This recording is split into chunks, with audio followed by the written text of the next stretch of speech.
Hello everybody, my name is Chris Bellis Jr. and today I will be discussing trait theories. A trait theory or the trait theory is the study of human personality.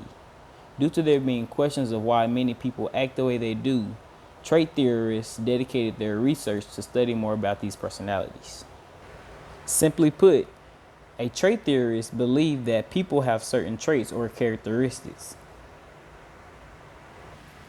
These traits include acting shy or being introverted rather than being extroverted, or being optimistic opposed to being pessimistic. The first major trait theorist we'll discuss today is Gordon Allport. Gordon Allport found 4,500 words in the English language to describe people and organized them into three major categories. The first category of traits that Allport discovered were cardinal traits. These cardinal traits dominate the entire personality of somebody.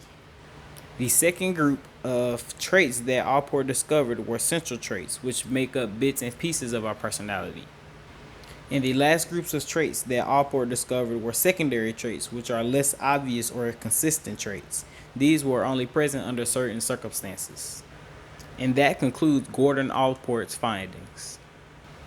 The next theorist we'll discuss in this video is Raymond Cattell.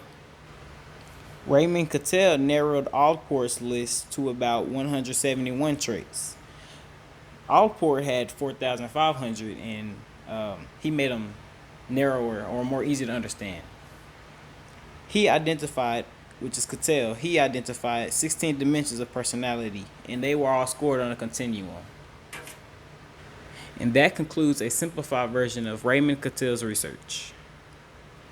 The next trait theorist we will discuss today is Hans and Sybil Eysenck. I'm not sure how to say that word. The Eysencks focus on temperament and believe that our personality traits are influenced by our genetic inheritance. The Eysenck or Eysenck family narrowed all of their personality research into two specific personality dimensions. The first personality dimension that the Eysenck family research was extroversion versus introversion, which is simply put extroversion as in being more outgoing and introversion as in being more a sense of aloneness, basically. Aloneness, yeah.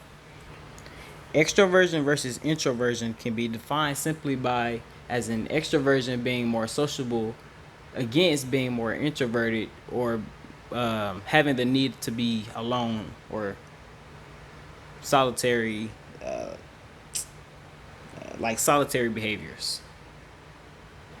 The next personality dimension that the Eysencks research was neuroticism versus stability. And neuroticism as in being more anxious against stability as in being more emotionally stable.